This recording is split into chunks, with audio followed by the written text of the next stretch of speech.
A panosteite é uma doença autolimitante e idiopática de ossos longos. Isso aqui é bem bacana porque, assim como ela começou sem aviso, ela vai terminar também. Ela é idiopática, não sabemos exatamente o que vai causar isso. Então, é o que eu falei. São doenças antigas que não se sabe exatamente até agora. Por que a gente não sabe? Às vezes porque realmente é muito difícil de entender o curso da doença. Outras vezes porque é uma doença autolimitante, idiopática, não causa risco de vida. Então por que ficar investigando? E aí a gente não sabe até hoje. Quem sabe daqui a 5 anos eu mude essa aula e eu fale que a gente já sabe. E assim como as outras doenças, né, tem vários nomes porque elas não têm uma causa exata, então cada hora vai mudando. Hoje em dia nós chamamos de panosteite, mas vocês podem achar como enostose, osteomielite dos pastores alemães jovens, era muito comum em pastor alemão, panosteite eosinofílica, osteomielite juvenil, era muito comum em pastor alemão quando eu era aluna. Hoje em dia, na minha rotina, eu não vejo muito pastor alemão, talvez por isso que eu veja mais aqui na minha cidade, né, em São Paulo. Talvez por isso que eu veja mais em TL da região do sul, onde tem mais cães de grande porte e pastor alemão. Não sei. Então, cães de grande porte, 5 a 24 meses, olha que amplo, mas geralmente é no começo do espichamento, como eu falei popularmente no começo da aula. Geralmente é um cão muito mais jovem, mas saibam que os cães eles amadurecem sistema osteoarticular até os 24 meses. É claro que eles vão dar crescimento rápido nessa idade, né? 6 meses, quando começa a maturidade sexual, inicia a maturidade sexual. Na verdade, inicia o desenvolvimento sexual, desculpa. Maturidade seria quando estão terminando. E tem aquele crescimento grande, né, que é onde geralmente tem uma maior atividade óssea e tem a dor, mas pode acontecer até 24 meses, quando eles estão finalizando a ossificação. Principalmente em pastor alemão. Os últimos que eu vi, eu prestei atenção em quais eram as raças e foi bem aleatório. Foi SRD, foi Rottweiler, foi Fila. Cães que eu também não vejo muito aqui em São Paulo.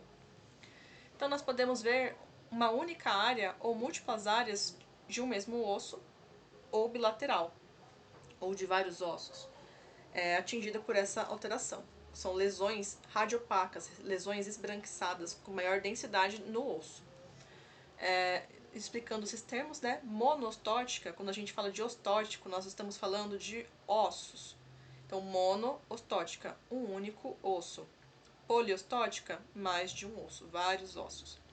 Então, eu posso ver uma área no fêmur, duas áreas no mesmo fêmur, uma área no fêmur, duas no outro, uma área no fêmur direito e uma no húmero esquerdo. Depende.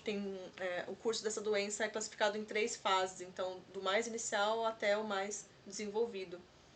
E essas lesões são deposição fibrosa no endósteo e periósteo. O que é o endósteo e periósteo? Vamos lembrar. Quando eu falo de endo, é dentro, né? Periósteo é fora, então. Então, endo é dentro, periósteo é fora. Todo osso é recoberto por uma camada bem fininha, junto da cortical óssea por fora e por dentro, revestindo então o osso por fora e revestindo então o canal medular. Então, lembrando, epífise, linha fisária com a metáfise, diáfise, então aqui é proximal, aqui é distal. Essa parede óssea densa é a cortical óssea. Aqui nós temos um osso mais esponjoso, não é o foco deste momento. Por dentro nós temos o canal medular. Aqui é revestido por periósteo e aqui por endósteo. Então, por algum momento da vida desse paciente, por motivo que nós não sabemos muito bem ainda, ele tem um aumento da radiopacidade do canal medular por essa deposição fibrosa. Pode acontecer dentro e, em alguns casos, até fora também. Geralmente é dentro. Quando aparece fora, nós falamos que tem uma reação periosteal. Então, o periósteo está reagindo a alguma agressão, devido provavelmente maior atividade celular durante um crescimento rápido. Essa doença ela pode durar vários meses e pode ir mudando. Agora está em tal osso também, agora sumiu em um, está no outro. Enquanto o cão desenvolve. Tem alguns cães, não é tão comum, né? Geralmente é um curso rápido, que pode ter, igual eu falei, ter 24 meses, né? Ter essa alteração acontecendo e parando até amadurecer totalmente. Então é uma alteração que tem várias faces, né? Então pode ser um osso, 2 ossos, todos os ossos possíveis do mundo, com uma lesão, 3 lesões, 7 lesões. dos 5 meses até os 24, mas geralmente no começo ela é bem assim aleatória. O diferencial delas no exame físico, gente, é qualquer outra afecção articular e óssea ao redor. Bem complicado, né? Então, toda vez que a gente olha, digamos que o paciente chegou com dor no membro torácico, aqui deve ser direito, digamos que é o direito. Palpou, é na diáfise, tá, pode ser uma panosteite, pode ser uma fratura, pode ser OCD e ele tá com dor em tudo porque ele é sensível, pode ser displasia do cotovelo. É no fêmur, pode ser necrose séptica, pode ser displasia do coxo femoral, pode ser ruptura do ligamento, pode ser tudo. Vocês vão diferenciar pelo exame físico, pelo histórico e pelo raio-x. Então, tirou o raio-x, vai ter essa deposição fibrótica, a gente vai ver que... Lembra que eu falei que a gente vai ver o local que a gente tem interesse e a articulação de cima e a de baixo? A gente vai ver, o ombro tá normal, o cotovelo também, tem essa mancha branca aqui sobrepondo o canal medular, ou uma reação periosteal perto, então provavelmente uma panosteite. Vamos acompanhar para ver quando some. Então, na imagem é muito mais bonito, né? No desenho aqui já é mais delicado. Então, essa área nodular, quando a gente fala de nódulo, a gente fala de algo arredondado, tá? Não é nódulo de neoplasia. Quando eu falo nódulo, eu estou falando de uma coisa arredondada. Assim como quando eu falo neoformação, eu estou falando de uma nova formação. Pode ser um abscesso. Neoplasia, estou falando de câncer. Aqui é um nódulo, uma área ovalada de maior radiopacidade, sobrepondo o canal medular, que deveria ser mais radiotransparente, ó. Deveria ser assim, e está esbranquiçado. Fêmur, mesmo paciente, ó. Húmero, uma lesão, outra lesão. Aqui é essa tele do sul que eu trabalho, que eu vejo com mais frequência. Canal medular aqui, canal medular aqui. Aqui é a imagem de apostila. O fêmur contralateral, né, do outro lado está normal, e este fêmur tem essa mancha bem extensa com maior radiopacidade. Pessoal, a radiografia vai depender da região que foi acometida. Então, por exemplo, aqui é um fêmur médio lateral e aqui é um fêmur ventre-dorsal porque está com a pelve, mas se fosse só a radiografia do fêmur, seria crânio caudal. Aqui eu coloquei a imagem do húmero médio lateral para poupar, para ter mais dimensão das imagens, mas com certeza foi tirado o crânio caudal ou caldo cranial também. Depende do local. E como é uma doença inespecífica, vai acompanhando radiograficamente, caso você ache necessário, para diferenciar de outra coisa que pode acontecer, né? O radiologista achou muito discreto, acompanha para ver se é isso mesmo, se piora. Ou vai tratando o sintoma. Aqui é uma doença que é totalmente aceitável e só há isso que fazer, acompanhar e tratar o sintoma. Porque ela tem uma causa que nós não sabemos especificamente. Vamos para outra doença em ossos, osteodistrofia hipertrófica. Aqui nós temos uma articulação do carpo, mostrando rádio, una, ossos do carpo, metacarpos. Sempre 5 igual a nossa mão. Então o primeiro dígito é bem pequeno e nós temos os 4 dígitos bem desenvolvidos. Notem como uma articulação complexa, né? Então toda vez que nós temos movimento aqui, todos os ossos se movem ao mesmo tempo, tendões, então é uma articulação bem complexa. Estou mostrando essa articulação especificamente porque a osteodistrofia hipertrófica pega extremidade de ossos longos em pacientes ainda jovens e de crescimento rápido, para variar um pouco. Novamente, ossos com radiopacidade mineral, então radiopacos, tecidos moles com radiopacidade fluido ou água ou tecidos moles, né? Então radiopaco, a mesa, o ar, o nada, radiotransparente, preto, escuro. A osteodistrofia hipertrófica tem vários nomes, assim como as outras doenças que a gente não entende tão bem. Osteopatia hipertrófica, escorbuto esquelético, osteodistrofia metafisária, displasia metafisária, doença de Moller-Barlow. Cães de raças grandes e gigantes de 2 a 7 meses, aquele período também da OCD que é de crescimento rápido. O que nós vemos? Nós recebemos pacientes com muita dor e edema nas extremidades, geralmente sendo bilateral. Alguns pacientes não conseguem ficar em pé de tanta dor. São lesões simétricas nas metáfises dos ossos longos, formando um padrão que nós chamamos de fise dupla. Então parece que o paciente tem 2 linhas fisárias. A causa desconhecida. Quais são as possibilidades aceitas? Então, suplementação excessiva de cálcio e vitamina C. Alguns anos atrás, quando eu era criança, eu lembro de levar filhotes com a minha família para o veterinário e ser suplementado vitamina C ou cálcio era comum. Já tinha ração, óbvio, quando eu era criança, no Brasil, mas eu acho que, não sei, talvez por hábito dos veterinários mais daquela época, mais antigos, ou talvez porque não tinha uma diversidade tão grande de ração, era suplementado. Inflamação supurativa sem causa infecciosa também, então simplesmente uma inflamação naquela região bilateral. E também é relatado associação com sinomose, e realmente, as vezes que eu vi eram pacientes que tinham sinomose. Não sei se foram poucas vezes que eu vi, mas isso aqui condiz com a minha vivência. O que nós vemos? Nós vemos linhas radiotransparentes próximas da metáfise, conhecidas como as duplas linhas fisárias. Então aqui nós temos um desenho que representa essa imagem radiográfica. Aqui nós temos na seta essa linha radiotransparente, bem próxima da linha fisária verdadeira. Então nós vemos uma linha simulando uma linha fisária. Esse desenho está bem confuso, né? Porque aqui está demonstrando aumento de radiopacidade sobrepondo essa região, porque nós temos edema de tecidos moles adjacentes. Por que isso acontece? Por algum motivo, nessa região, próxima das linhas fisárias, há uma ruptura dos vasos sanguíneos próximos a essa placa de crescimento, que tem uma atividade muito grande nessa época, né, que o paciente está crescendo. Ao invés dessa ruptura dos vasos sanguíneos ser consertada, entre aspas, com o endurecimento do osso, né, uma ossificação, aqui ocorre necrose e o osso é reabsorvido. Na aula de lesões ósseas eu falei, né, para vocês que nós temos poucas resoluções para um trauma no osso. Ou ele consolida, ou ele é reabsorvido, ou ele prolifera. Aqui ele é reabsorvido. Então, nessa área onde ele é reabsorvido, ele deixa de existir. Então, nós temos microfraturas que enfraquecem o osso. Então, é como se eles tivessem microfraturas. Ao invés do corpo simplesmente tentar resolver de um jeito mais ameno, ele vai depositando cálcio em grande quantidade e aí nós temos o edema de tecidos moles. Então, é uma dor como se o paciente tivesse fraturado ali. Então, tem pacientes que chegam com muita dor. Não sei se vocês chegaram a sentir dor de crescimento, né? Eu lembro, eu senti, por mais que eu não tenha crescido muito, mas doía muito.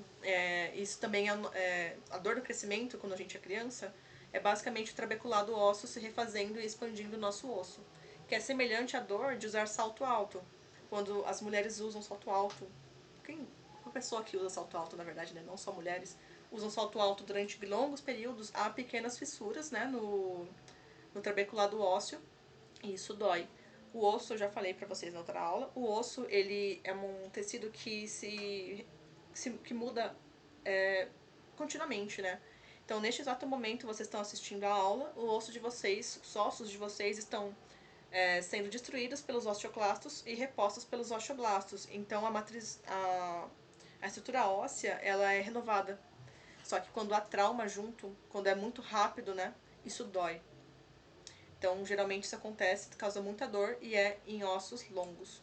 Então, nós temos esse inchaço por deposição do cálcio decorrente do organismo tentar resolver essa dor, essa lesão necrótica do osso.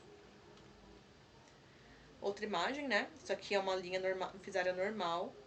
Confesso que quando eu estava aprendendo eu achei difícil de entender isso aqui. Tipo, medo de achar sem querer, mas fica bem notável na rotina. A imagem aqui ficou meio pixelada. Mas aqui nós temos uma linha fisária normal e a área radiotransparente de necrose. Aqui. Opa, aqui. E aqui também. Então, uma dupla linha fisária. Uma aqui e outra aqui. Decorrente da necrose desse osso. Mesma coisa, né? Essa imagem de apostila, nós temos os dois membros. É muito comum que faça essa imagem comparando um membro com o outro. O melhor atlas é comparar o membro direito com o esquerdo. Então, às vezes você tem alguma alteração num dedo, por exemplo, aqui é o metacarpo, e eu tenho dúvida, será que esse metacarpo tá estranho, ou se ele é assim mesmo? Radiografa o outro membro e compara. Aqui nós temos, né, rádio, una, os ossos do carpo, metacarpo, falange proximal, falange média e falange distal com as unhas. Então aqui nós temos, mesma coisa, uma linha fisária embaixo e uma linha fisária aqui em cima, que é alteração, na verdade, né? Não é uma segunda linha fisária real, é uma área de necrose. Mesma coisa, nós não temos o que fazer nessa situação, simplesmente tratamento de sintoma, porque o paciente tem que ter o manejo da dor dele, dói muito. E lembrem-se que são filhotes, então são pacientes que já são mais sensíveis, eles não sabem o que está acontecendo, né? Nossos pacientes em si, eles não sabem o que está acontecendo. Levem isso em conta, ok? Então, toda vez que vocês pegam um cachorro Manda um processador de imagem. Aí eu recebo o cachorro, um Rottweiler. Toda vez que o cachorro entra no hospital, ele já não sabe o que está acontecendo. O Rottweiler, imagina um cachorro grande, por exemplo, um Labrador, Rottweiler, um Golden, eles não são retirados do chão, concordam comigo? Então imagina que toda vez que eles são tirados do chão pelo tutor e veterinário, auxiliar, colocados na mesa, é um trauma, né? Eles nunca passaram por aquilo, eles ficam aterrorizados. Aí eu vou, deito, estico o cachorro. Imagina um filhote. Então para eles não faz sentido, eles estão sofrendo um abuso ali. Eles ficam revoltados, com medo. Alguns são muito bonzinhos que são acostumados à manipulação. Tanto que quando eu atendo o filhote para radiografar ou fazer ultrassom, eu vou conversando com o tutor e eu sempre falo para estimular, para pegar mesmo, né? Acostumar o paciente ao toque. Então façam isso. Expliquem que é necessário que o tutor acostume o cão a mexer na orelha, na boca, a retirar a ração quando está comendo. E isso é saudável. Evita acidentes futuros e evita até a dificuldade de tratar o paciente porque ele é a risco. Outra doença, osteopatia pulmonar. Que nós temos uma osteopatia, então uma doença óssea relacionada a alterações pulmonares.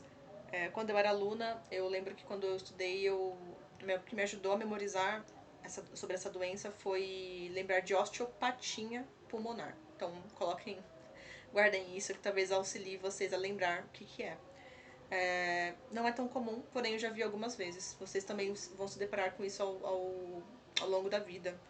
Porque, diferente das doenças do desenvolvimento que aparecem em cães jovens, aqui é uma doença de cães e gatos adultos e idosos, também chamada de osteopatia hipertrófica. São animais idosos, essa alteração óssea acontece devido a alguma alteração torácica ou abdominal.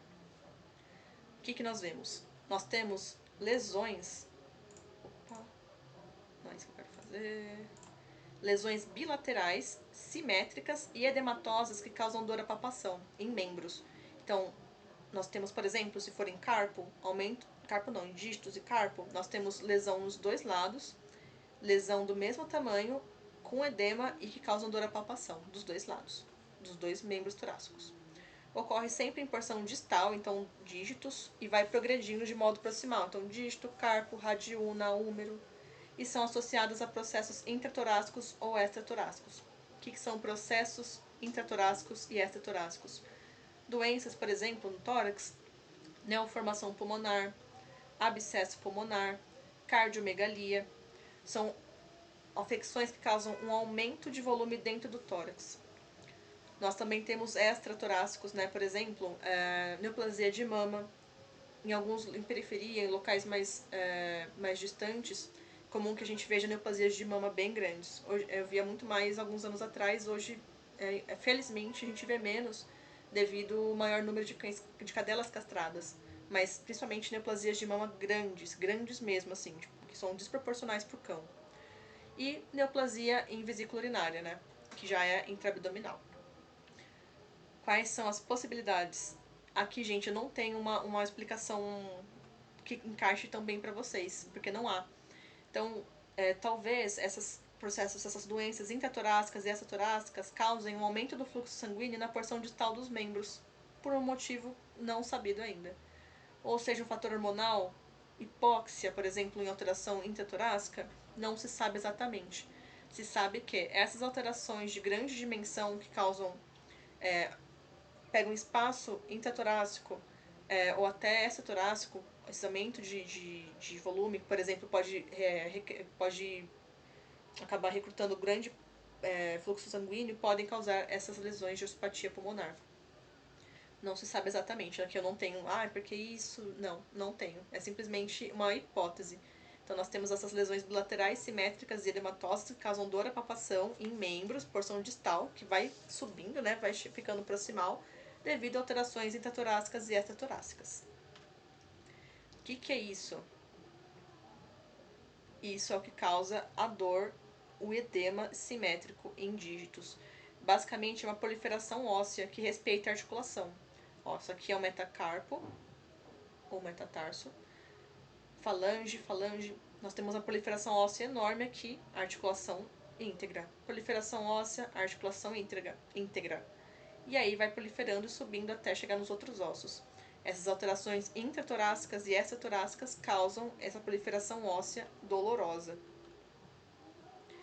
É uma reação no periósteo das extremidades do membro. Então, lembra, eu já mostrei várias imagens para vocês, onde o osso está super lisinho, a cortical. Olha como está irregular aqui, nos dois membros, ó. Bilateral. Aqui esse dedo está normal. Olha aqui como tá, tem essa proliferação irregular ao redor. É como se fosse, sabe quando tem bolor em fruta, que cresce uma camada ao redor? É bem parecido. Sempre que a gente acha essa lesão com essa característica, é um cão idoso, lesão bilateral, doloroso, edema, a gente faz radiografia de tórax para pesquisar uma causa primária, procurando tumor, um abscesso, uma cardiomegalia. Não achou? Vamos para a bexiga, vamos para o abdômen tentar ver se tem outra coisa. Infelizmente é uma doença que, como que eu vou retirar a causa se a causa é uma coisa que não é retirável, né? Então, por exemplo, um carcinoma de bexiga. Como que eu vou retirar a causa se às vezes eu não encontro a causa? Tem mais de uma coisa, tem alteração hormonal, tem cardiomegalia, tem abscesso. Às vezes nosso paciente tem várias coisas e a gente fica entre a cruz e a espada. Aqui demonstrando já proximal, né? Reação periosteal, distal, já vindo proximal para rádio, para ulna, ó aqui no úmero. O caso mais recente que eu acompanhei foi um labrador de uma colega minha que tinha neoplasia pulmonar e não era tão grande. E aí ele começou a ter nos membros torácicos essa proliferação dolorosa. Ok? Coisa bem específica. Aqui, diferente das outras doenças, eu falei só de cachorro e gato jovem. Aqui é cão idoso, cão e gato idoso. E vamos para as causas metabólicas, começando com hiperparatiroidismo nutricional secundário. Aqui é uma doença que afeta bastante o eixo da coluna dos nossos pacientes. Os ossos, eles são sempre radiopacos, né? São muito vistos em raio-x, muito bem vistos. Tanto que quando a gente fala em raio-x, geralmente a gente pensa em osso e pulmão. Então aqui nós temos várias vértebras lombares, aqui é a pelve, aqui são as torácicas com as costelas, processo espinhoso, processo articular, canal medular, corpo da vértebra, processo transverso, aqui esse espaço é o forame intramedular, intervertebral, desculpa, que é onde saem as raízes nervosas da medula espinhal, espaço intervertebral, que é onde ficam os discos. Isso aqui é uma coluna saudável, tá? Bem radiopaca, porque nós vemos osso. Isso aqui já deve estar na cabeça de vocês, só de cor, assim. Nós temos uma dieta deficiente em cálcio, principalmente em pacientes jovens que requerem uma quantidade de cálcio enorme para crescer. Então, aqui já é uma doença que nós vemos em pacientes jovens novamente. Essa deficiência em cálcio estimula a paratireoide, que libera o paratormônio, que estimula a reabsorção osteoclástica óssea na intenção de normalizar a calcemia. Então, os osteoclastos vão retirar mais cálcio do osso, jogar na corrente sanguínea, tentando manter esse paciente vivo. Funciona de início super bem. O paciente fica, nossa, ok. Você pode, não é porque você hoje você vai sair da aula e você vai comer, sei lá, um alface que você vai perder o cálcio dos ossos e amanhã você vai estar todo torto. Não, o osso é um depósito de cálcio, é o principal depósito de cálcio do nosso organismo. É uma função muito importante. Então, se você ficar passando fome porque você está fazendo uma dieta maluca, sua calcemia vai manter e você vai continuar com seus músculos contraindo, seu coração batendo. Só que aí seus osteoclastos vão ficar retirando a matriz óssea e você não está ingerindo e uma hora você vai chegar em esgotamento. Aí nós temos osteomalácia generalizada e uniforme. Então, amolecimento de uma matriz óssea que deveria ser dura no corpo todo e de um jeito uniforme, no mesmo grau. O que nós vemos no raio-x? Diminuição difusa da radiopacidade óssea. Então, a radiopacidade óssea é bem grande, né? O osso é um depósito de cálcio, o cálcio é bem radiopaco. Olha a diferença deste osso para este osso. Deixa eu dar um zoom. Vamos pro normal primeiro. O normal, ó, nós temos a definição do processo espinhoso. A vértebra, ela tá dura, tá com cálcio. Então, a gente vê ela bem diferente dos tecidos moles. Olha esse contraste. Paciente doente. Olha só. A gente nem viu o processo espinhoso, que é isso aqui, ó. Sumiu. Cadê? Olha a diferença da radiopacidade. Aqui a gente nem consegue definir direito a vértebra, ó. Tem uma radiopacidade aqui em cima da vértebra parecida com tecidos moles. Aqui também, ó, o processo espinhoso quase não, nem aparece aqui e quase não aparece aqui. Outra coisa, olha essa escápula deformada, torcida. Olha essa coluna, um desvio de eixo super importante, porque o osso colapsa, ele não consegue mais dar sustentação. que é uma das principais funções do osso, né? Então, conforme o paciente vai andando, vai mantendo o próprio peso, o esqueleto vai colapsando. Então, isso aqui é uma alteração bem importante. Geralmente, o hiperparatiroidismo nutricional secundário é acompanhado de deformidade óssea importante e irreversível. Então, eu posso suplementar cálcio. O mais fácil é você simplesmente arrumar a dieta desse paciente, né? Com uma ração de qualidade, alimentação de qualidade. O cálcio vai ser reposto, mas o desvio angular vai permanecer. Não tem como você ajeitar o osso.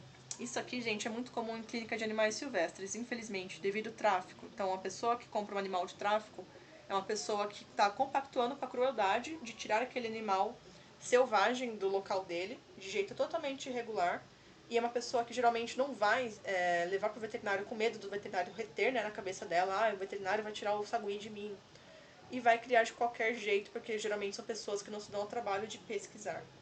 Então, pessoas que compactuam com esse crime, geralmente, às vezes acontece da pessoa cuidar muito bem, às vezes acontece de você ganhar, tipo, de jeito X, uma herança. Na minha família tem um jabuti que é passado de geração a geração, desde sei lá que ano, por exemplo. Mas ele é bem cuidado, tem veterinários na família. Esses animais aqui geralmente são animais jovens que têm uma dieta totalmente errada e chega nesse estado. A última vez que eu que eu vi em radiografia era uma iguana que só comia pétalas de rosa. Então, são animais assim que deveriam estar tendo um tratamento alimentar, um manejo totalmente diferente. Então a gente vê adelgaçamento difuso da cortical óssea. Então, um espessamento não, uma cortical óssea que deveria ser densa, dura, afilada, né? Fina. A gente nem consegue ver essa parte dorsal da vértebra, ó. Isso aqui é um sagui, a gente nem vê a radioulna, ó, tá? A radiopacidade de tecidos moles. Ó, essa coluna aqui a gente quase não tá vendo, ó. Tíbia, fíbula sumindo. Tá tendo já uma alteração de eixo. E também nós vemos as deformidades ósseas bastante, fora a coluna, em pelve. Então a pelve, ela é responsável por segurar um grande peso aqui. Ela vai colapsando como se fosse uma casa de papel. Olha só como a pelve deveria ser aberta, o canal pélvico. E olha aqui. Você acha que esse paciente vai depois que resolver essa radiopacidade óssea, digamos que ele está com a alimentação certa, recebeu suporte. Vocês acham que esse paciente não vai ter problema para defecar? Ele vai. Então, qualquer alteração alimentar ou qualquer alteração de frequência de defecação, ele vai ser um paciente predisposto a vida inteira a fecaloma. Essa deformidade ocular também vai permanecer. Então, é algo que é difícil da gente resolver. E outra causa de diminuição de radiopacidade, hiperparatiroidismo secundário renal. Lembrando que essa questão do hiperparatiroidismo nutricional secundário, vocês vão radiografar a região que vocês acham necessário. Então, tem vários jeitos de pedir essa radiografia. Diferente do hiperparatiroidismo secundário renal, onde nós vemos alteração primeiro em ossos do crânio, que são ossos de grande área, eles são ossos irregulares que têm uma atividade energética muito grande. Aqui no hiperparatiroidismo secundário renal, é comum em pacientes nefropatas. Então, ou o paciente é jovem, tem uma displasia, uma alteração renal congênita, ou é um paciente idoso, que também é outra doença de pacientes idosos, onde há uma nefropatia, retenção sérica de fósforo, uma hipocalcemia, a estimulação da paratireoide, aí aqui fica parecido com a doença anterior. Consequente liberação de paratormônio, reabsorção osteoclástica óssea na intenção de normalizar a calcemia. E quando é crônico, a reabsorção óssea generalizada, além do crânio e vai para o restante do corpo. Como que esse paciente chega pra gente, né, na clínica? Geralmente é um paciente com uma nefropatia crônica, um doente renal crônico. Então ele tem edema em face devido ao remodelamento dos ossos, né, por essa reabsorção de cálcio. Geralmente eles têm edema de face, geralmente são animais idosos, são animais geralmente que estão em caquexia. E muitas vezes o tutor relata que ele não está comendo, mas muitas vezes é por dor, né? Ele não tem mais a cortical óssea preservada para comer, perde dentes, fica com a língua para fora. Muitas vezes essa é a queixa principal do tutor, em vez do edema, que ainda não aconteceu. Bom, qual que é o padrão que nós vemos em crânio? O aspecto de dentes flutuantes, porque nós perdemos a laminadura da mandíbula que segura o dente no local dele. Então, lembrando que o osso ele fica fixo na mandíbula e na maxila pela gonfose, que é a articulação, como se fosse uma caçapa, onde o dente fica preso pelo ligamento periodontal.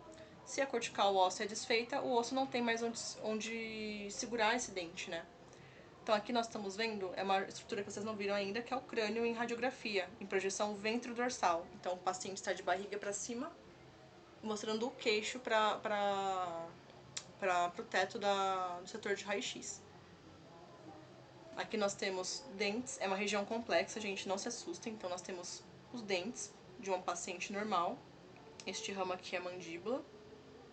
E aqui nós temos os dentes de um paciente com alteração, os dentes preservados, mas eles estão flutuando. Cadê essa cortical, essa definição da mandíbula? Eles estão simplesmente flutuando.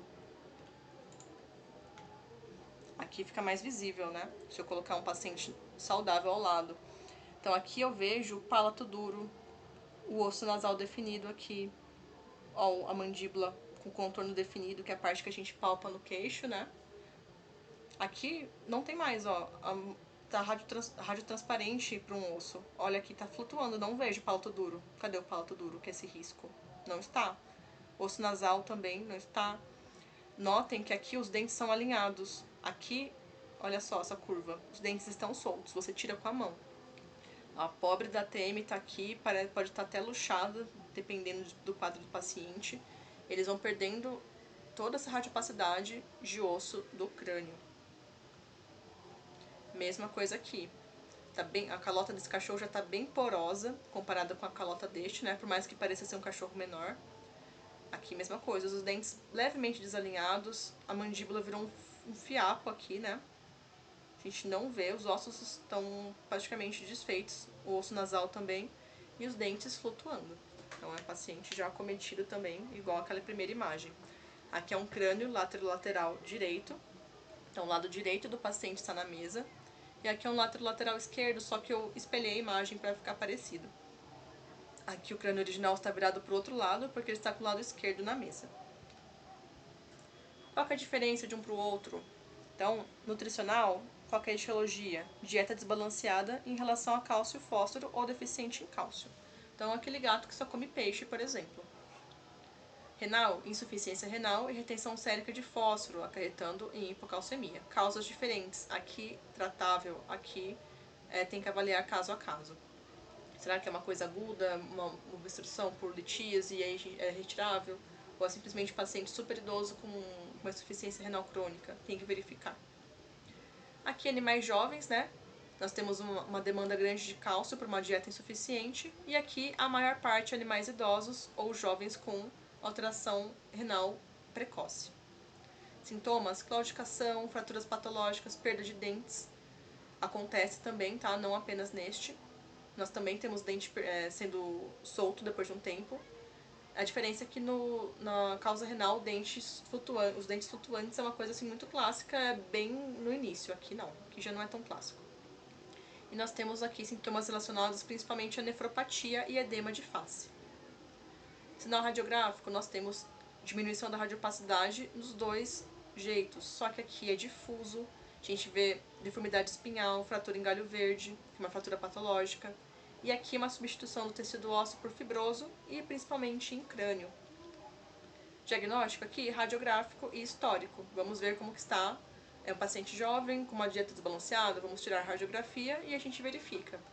Aqui, radiográfico, ultrassonográfico, procurando a causa da doença renal e laboratorial para dosar todos os oh meu Deus, exames bioquímicos, né, necessários, fazer hemogasometria se for necessário, urinálise, para fazer a triagem desse paciente e graduar e ver o que vai ser feito. Pessoal, qualquer dúvida estou à disposição, pode me mandar e-mail, perguntar durante a aula também. Essa aula ela é longa, mas eu espero que vocês tenham aproveitado e guardem essas informações, elas são muito importantes. não só de trauma a gente vive, né, tipo, na radiologia em relação ao osso. Nós temos várias afecções. Tem afecções que eu nem citei aqui, que são tão difíceis de ver, ou são tão pouco específicas, mas conforme vocês forem vivendo a clínica médica, ou como ortopedistas, ou como radiologistas, vocês vão conhecendo mais outras possibilidades. Mas essas aqui são as normalmente abordadas em aula de raio-x, são as principais. Bons estudos!